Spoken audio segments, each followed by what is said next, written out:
As I told you, the causes and condition which brings in disorder are the four factors: the diet, lifestyle, season, and the evil spirit, as I told you. So be mindful of what you're eating. Here in the West, you have wonderful foods. But the sad thing is you don't know how to take them in a proper way. Yeah. People tend to take too much of cold.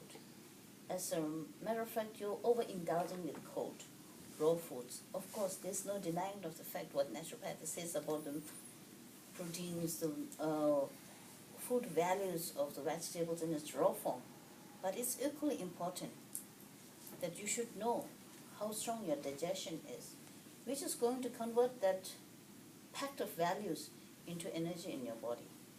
So you have to compare your capability of your digestion equivalent to the diet or the medicinal value of that particular food.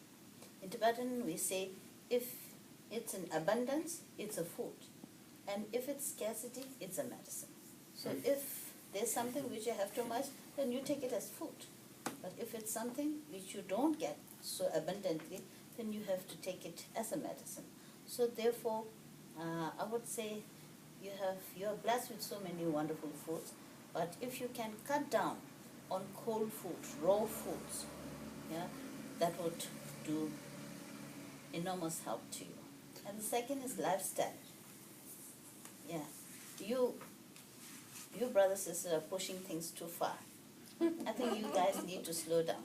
I don't mean to bring your nation down, but okay, give a little time to yourself. Just as Tringa was telling you, sit down, sit back, give a good thought, give a good look to your children. Be nice to your parents, be nice to your grandparents. Just try to be on other people's shoe. The world will certainly appear different to you. So from lifestyle, you're just speeding too fast. Just slow down in a healthy manner. That will help you a lot. And the most important thing I would say is to find happiness. You're blessed with so many things, yet I'm sad to say that many don't find happiness. Just day before yesterday, I was speaking with somebody and I said, you find people living in such beautiful houses, driving down in such wonderful cars, in a company of beautiful children, yet every people look so sober, so sad. The flicker of happiness is very bleak, very bleak. So just sit down, look and find for happiness. And the remedy, from my eye, is go visit the developing countries. Go to India, go to Sri Lanka, go to Pakistan, Bangladesh, I don't know, Afghanistan, Pakistan, but still go to all these different countries. See how people can be happy in hard life, in limitations.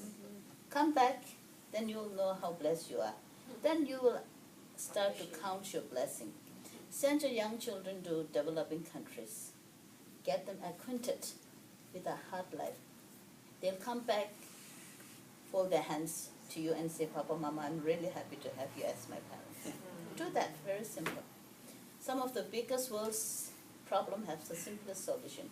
So for me, this solution to seek happiness, to look for happiness for the Western world is to take a little time, go to the developing country and see how in limitation people could still be